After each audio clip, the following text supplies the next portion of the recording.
Natural yan, sir. Natural lang. Natural talaga sa gamit, kinakalawa. Bumalik na yung ano. Hindi. Ayan, kalas. May hit dyan. So, basa yung ilalim. Kailangan kalasin. So, ganito po. Dapat ang mga gamit nyo. Huwag nyo basta-basta paandarin. Ay yung motorized valve. So, drain, ano yan to? Drain motor. Ayan, daming tubig niya kanina. So, ito, tuyo dito. Pero yung ilalim doon. Kailangan baliktarin natin. Kasi basa din sa babaw. Kasi sa ilalim. So, ayan.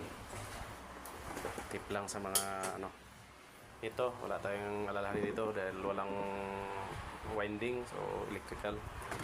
So, pero kailangan ipatuyuin dahil may tubig. So, kaya pag natuyo yung tubig sa langis, wala.